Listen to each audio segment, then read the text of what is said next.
श्री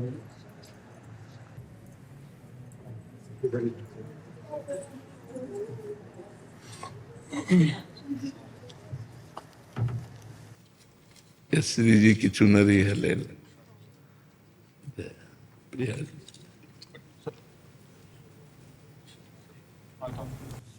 राधे राधे महाराज। राधे राधे राधे। आज एक छोटा सा गोपाष्टमी उत्सव है, अभी 29 तारीख का, कल का।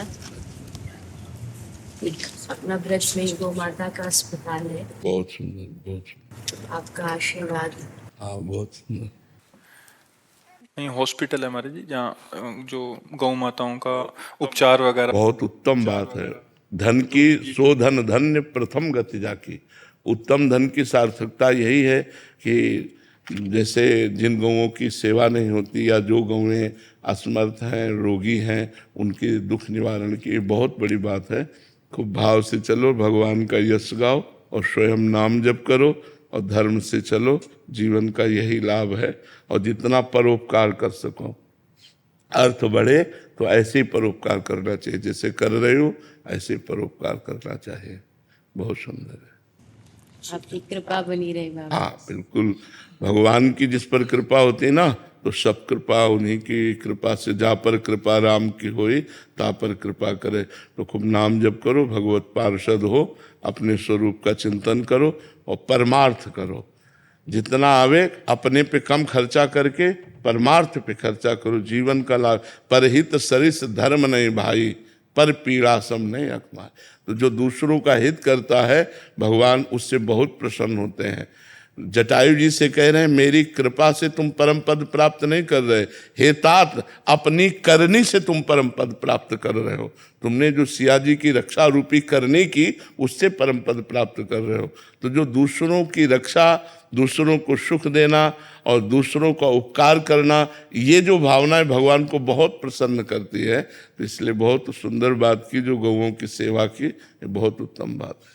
बाबा, कभी कभी एक भाव आता है कि ब्रज में जन्म दिया है, हमारा खाम्बी ब्रज में आता है गाँव। ये ठाकुर जी की सेवा है नाम जप की, लेकिन ब्रज में जन्म लेने के बाद भी ऐसी सेवा दी है कि ब्रजवास नहीं होता। हाँ, देखो, अगर हम ब्रजेंद्र नंदन के आश्रित हैं और ब्रज किशोरी के चरणों का चिंतन करते हैं और हमें ये सेवा मिले कि हम जा जा करके समाज के सोए हुए लोगों को जगाकर नाम रूप लीला धाम में लगाएं, तो हमें इस बात की पश्चाताप नहीं होना चाहिए कि हमें धाम वास नहीं मिल रहा, ब्रज 84 कोष में वास नहीं मिल रहा। हम उनकी सेवा में ही तत्पर हैं।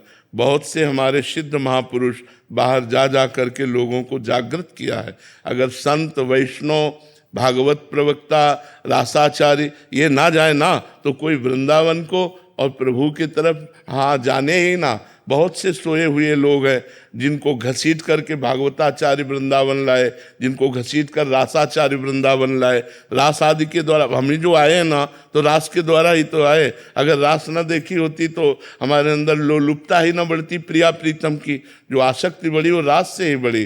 तो भागवत है, रास है, ये जा जा करके जो बाहर, अब जैसे रासाचार्य जन्मे ब्रज में और अधिक समय बाहर ही व्यतीत होता है, यहाँ रास वहाँ रास, ऐसे भागवताचार्य का है, यहाँ भागवत वहाँ भागवत। तो हम भगवान का जस गा रहे हैं और भगवान के पार्षद हैं। हमारा चाहे जहाँ शरीर छूटे, हम धाम में ही जाएंगे, धाम से बिलग नहीं जाएंगे। ये दृढ़ विश्वास होना चाहिए। हम धामवासी नहीं हो पाए, लेकिन धाम उपासी तो हैं।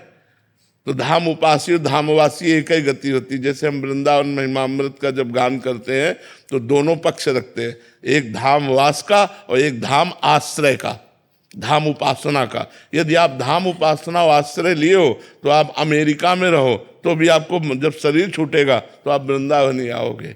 जैसे भारतीय सैनिक कहीं भी शरीर छूटे तिरंगा में लपेट के भारत ही आएगा, ऐसे ही धाम का जीव कहीं भी शरीर छोड़े वो धाम ही आएगा। अब हम लोग धाम के शरणागत हैं, गुरु के शरणागत हैं, नाम के शरणागत हैं। अब हमारे मंगल में थोड़ी कमी होनी है, इसलिए थोड़ा तो मन में लगता है, लेकिन उसको पश्चाताप में न ले और खूब उत्साहपूर्वक भगवत लीला गुणानुवाद गायन कीजिए और जो अर्थ मिले उससे अपने परिवार और समाज का पोषण कीजिए।